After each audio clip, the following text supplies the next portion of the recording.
6월 29일 월요일 성 베드로와 성 바오로 사도 대축일 입당송. 이 사도들은 세상에 사는 동안 자신의 피로 교회를 세웠으며 주님의 잔을 마시고 하느님의 벗이 되었네. 제1독서. 이제야 참으로 알았다. 주님께서 헤로데의 손에서 나를 빼내어 주셨다. 사도행전 12장 1절에서 11절의 말씀입니다. 그 무렵 헤로데 임금이 교회에 속한 몇몇 사람을 해치려고 손을 뻗쳤다. 그는 먼저 요한의 형 야고보를 칼로 쳐 죽이게 하고서 유다인들이 그 일로 좋아하는 것을 보고 베드로도 잡아들이게 하였다. 때는 무교절 기간이었다. 그는 베드로를 붙잡아 감옥에 가두고 4명씩 잔 4개의 경비조에 맡겨 지키게 하였다. 파스카 축제가 끝나면 그를 백성 앞으로 끌어낼 작정이었던 것이다. 그리하여 베드로는 감옥에 갇히고 교회는 그를 위하여 끊임없이 기도하였다. 헤로데가 베드로를 끌어내려고 하던 그 전날 밤 베드로는 2개의 쇠사슬에 묶인 채 2 군사 사이에서 잠을 자고 있었고 문 앞에서는 파수병들이 감옥을 지키고 있었다. 그런데 갑자기 주님의 천사가 나타나더니 감방에 빛이 비치는 것이었다. 천사는 베드로의 옆구리를 두드려 깨우면서 빨리 일어나라 하고 말하였다. 그러자 그의 손에서 쇠사슬이 떨어져 나갔다.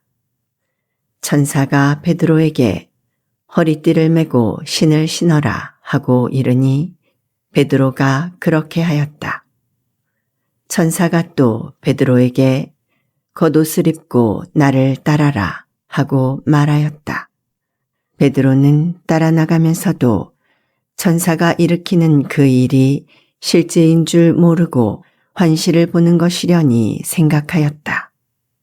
그들이 첫째 초소와 둘째 초소를 지나 성 안으로 통하는 쇠문 앞에 다다르자 문이 앞에서 저절로 열렸다. 그래서 밖으로 나가 어떤 거리를 따라 내려갔는데 천사가 갑자기 그에게서 사라져 버렸다.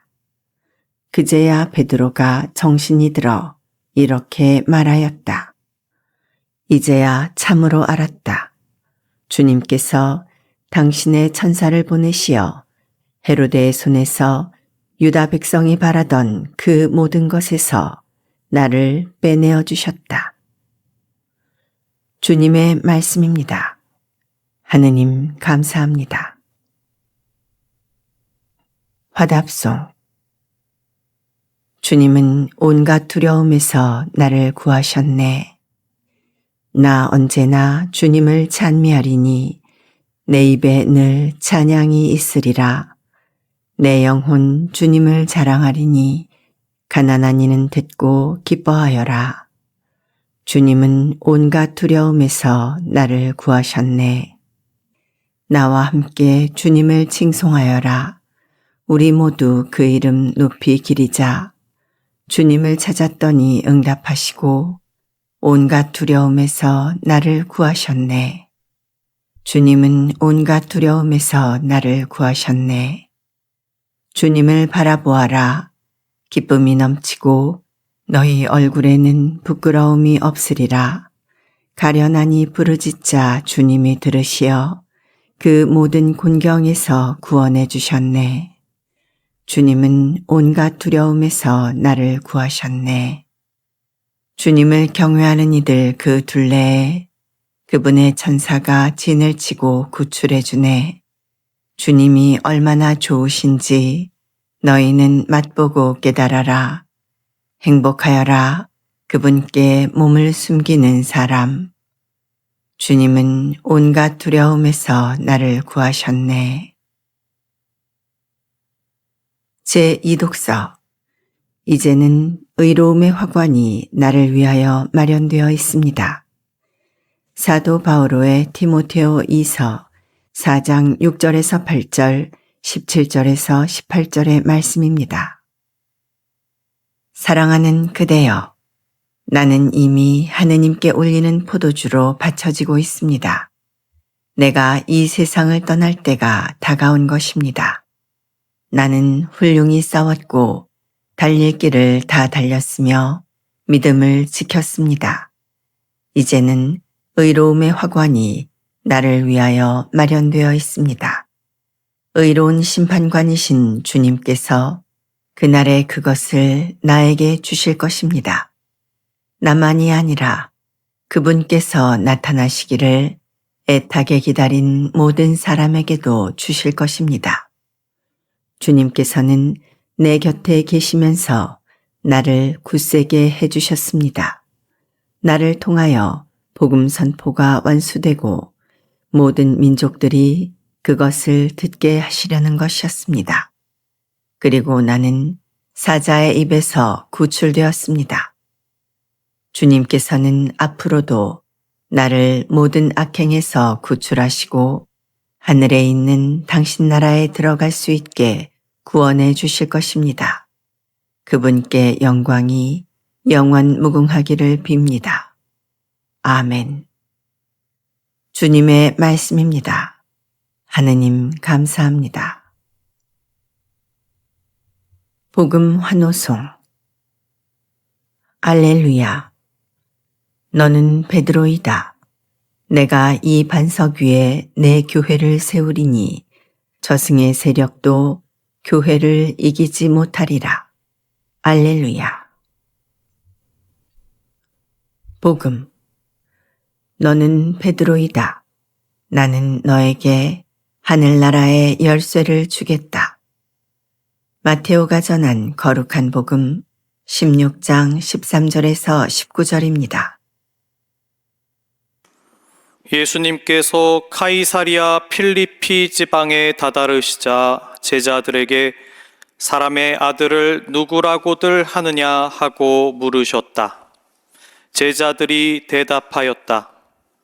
세례자 요한이라고 합니다. 그러나 어떤 이들은 엘리야라 하고 또 어떤 이들은 예레미야나 예언자 가운데 한 분이라고 합니다.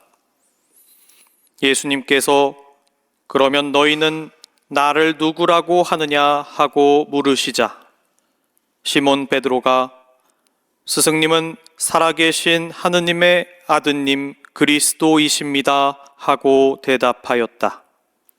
그러자 예수님께서 그에게 이르셨다. 시몬 바르요나야, 너는 행복하다. 살과 피가 아니라 하늘에 계신 내 아버지께서 그것을 너에게 알려주셨기 때문이다. 나 또한 너에게 말한다. 너는 베드로이다. 내가 이 반석 위에 내 교회를 세울 터인즉 저승의 세력도 그것을 이기지 못할 것이다. 또 나는 너에게 하늘나라의 열쇠를 주겠다.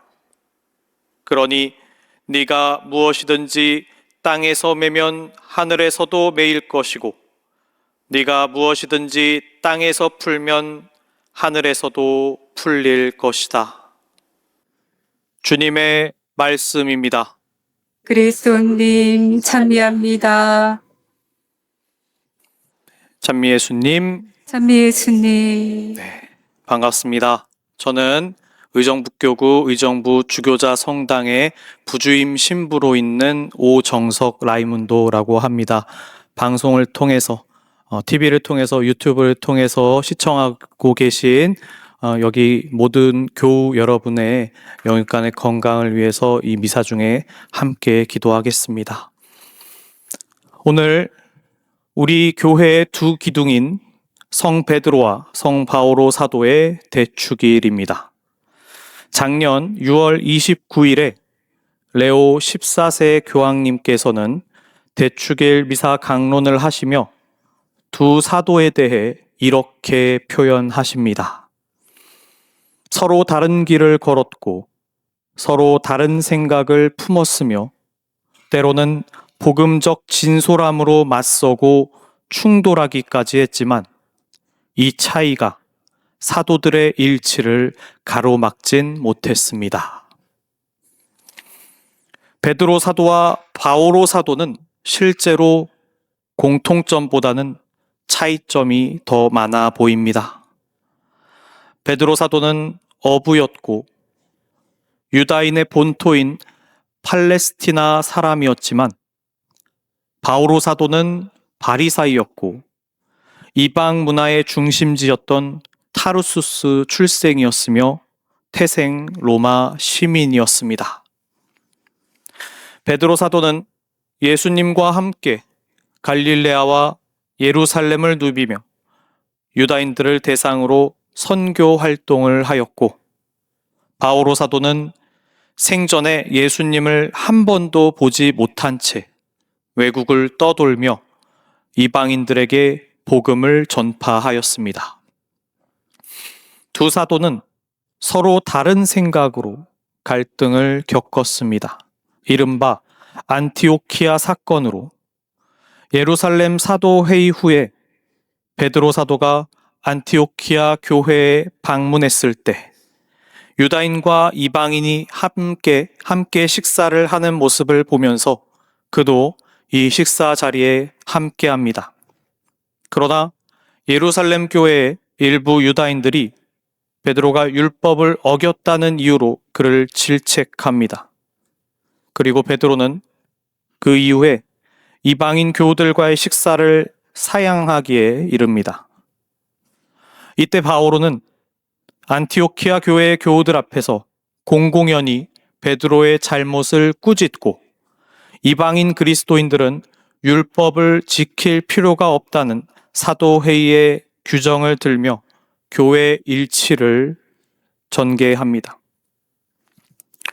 그러나 다른 환경 속에 있으면서 그리고 때로는 다른 생각을 가졌던 두 사람은 서로 달랐던 점에 비해 훨씬 더 많이 한마음 한뜻으로 일했습니다. 오늘 제1독서는 베드로 사도가 체험한 기적 이야기가 봉독되었습니다. 헤로데에 의해 감옥에 갇힌 베드로는 주님의 천사의 도움으로 감옥에서 탈출합니다. 그리고 이어지는 이야기는 바오로가 안티오키아 교회에서 정식으로 선교사로서 파견되어 이방인들에게 복음을 선포하는 장면입니다. 주님의 기적으로 베드로는 감옥에서 탈출하여 예루살렘 교회의 중심이 되었고 바오로 또한 주님의 기적을 체험하고 수많은 이교인을 그리스도인으로서 개종시킵니다. 주님께서는 서로 다른 배경, 서로 다른 생각을 지닌 두 사람을 복음 선포라는 사명으로 일치시켜 주셨습니다. 그리고 두 사람은 모두 교회 안에서 회심의 상징으로 여겨집니다. 오늘 복음에서 베드로는 예수님을 살아계신 하느님의 아드님 그리스도이시다라고 고백합니다. 예수님께서는 기뻐하시며 그의 위에 당신의 교회를 세우시고 베드로에게 하늘나라의 열쇠를 주시겠다는 약속으로 그가 사도들의 으뜸이며 그에게 교회의 수익권이 있음을 천명하십니다. 하지만 조금 뒤에 베드로는 예수님께서 수많은 고난을 받고 죽임을 당하셨다가 사흔날에 되살아나셔야 한다는 순환 예고를 제대로 알아듣지 못합니다. 베드로의 어리석음에 예수님께서는 그를 사탄이라 부르며 꾸짖으십니다. 뿐만 아니라 예수님께서 잡히신 뒤 최고의회에서 문초를 당하실 때 베드로는 끝내 예수님을 3번이나 모른다 부인하고 맙니다. 바오로 사도도 역시 다르지 않았습니다. 사울이라는 이름을 지녔을 적에 그는 스테파노를 죽이는 일에 찬동하고 있었다고 성경은 전하고 있습니다. 그러나 이렇게 잘못을 저지른 두 사람은 더욱 큰 일을 하도록 계획하신 하느님의 섭리 안에 있었습니다. 베드로는 부활하신 예수님을 뵙고 성령의 힘으로 말미암아 수많은 사람들을 교회로 이끌었고, 바오로는 다마스쿠스에서 환시 체험을 한 뒤 복음을 전파하는 데 평생을 바칩니다. 두 사도는 이렇게 어두운 과거에도 불구하고 회심하여 예수 그리스도의 복음을 선포하는 데 힘을 모았습니다. 이 두 사람의 놀라운 행적에 그들이 저질렀던 과거의 죄와 잘못이 지금 와서 무슨 의미가 있겠습니까? 두 사람이 걸어온 발자취는 분명히 우리에게도 큰 울림을 선사합니다. 주님께서는 과거의 잘못에도 괴념치 않으시고 당신께로 향하는 이들에게 기꺼이 당신의 은총을 충만히 부어주신다는 점입니다. 이렇게 일치된 길을 걸은 두 사람은 생의 마지막 순간에도 같은 길을 걷습니다. 제2독서에서 투옥 중인 바오로 사도는 자기 자신에 대해 이렇게 묘사합니다. 사랑하는 그대여, 나는 이미 하느님께 올리는 포도주로 바쳐지고 있습니다. 나는 훌륭히 싸웠고 달릴 길을 다 달렸으며 믿음을 지켰습니다. 하느님께 바쳐지는 제사에 부어지는 술처럼 바오로는 하느님을 위해 순교합니다. 베드로 사도 또한 감히 스승님과 같은 형벌을 받을 자격이 없다며 역십자가형으로 순교합니다. 두 사도는 진력을 다하여 저마다 달릴 길을 다 달렸고 끝내 주님께 바쳐지는 제사주처럼 자기 온 존재를 하느님께 봉헌합니다. 서로 다른 환경, 서로 다른 상황, 그리고 서로 다른 생각에도 두 사도는 하나가 되어 예수 그리스도를 선포하였습니다. 두 성인의 모범은 오늘날 서로 다른 생각과 이념으로 갈등을 겪고 있는 우리 사회에 분명한 메시지를 던지고 있습니다. 우리는 성별이 다르고 세대가 다르고 사는 지역이 다르고 저마다 만들고자 하는 세상의 모습과 가치관이 다릅니다. 그러나 우리는 모두 예수 그리스도를 믿는 사람들입니다. 복음을 믿고 그 말씀으로 기뻐하며 하느님 나라가 이 세상에 도래할 것임을 믿는 사람들입니다. 그래서 우리는 저마다 가지고 있는 이 다른 점들을 압도하는 이 커다란 공통점에 더 큰 의미를 둘 수 있을 것입니다. 차이점으로 시비를 따지고 성을 내며 힐난하기보다 우리 안에 모시고 있는 예수님께 귀를 기울이고 마음을 모아서 앞으로 어떻게 함께 살아갈 수 있을지 성찰하고 모색해 볼 때입니다. 성 아우구스티노는 오늘 대축일에 대해 이렇게 말합니다. 우리는 두 사도의 축일을 한 날에 거행합니다. 그들 역시 하나였기 때문입니다. 비록 서로 다른 날에 순교했지만 그들은 하나였습니다. 항상 일치하여 하느님의 일을 하였던 두 사도에게 우리 또한 하나 되게 해달라는 간절한 전구를 이 미사를 통하여 바칠 수 있었으면 좋겠습니다.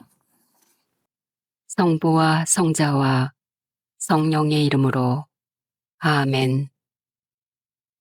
유튜브에서 강웅남으로 검색한 후 제 사진을 클릭하면 재생 목록에는 성경과 강남 노래방 영상들이 저장되어 있습니다.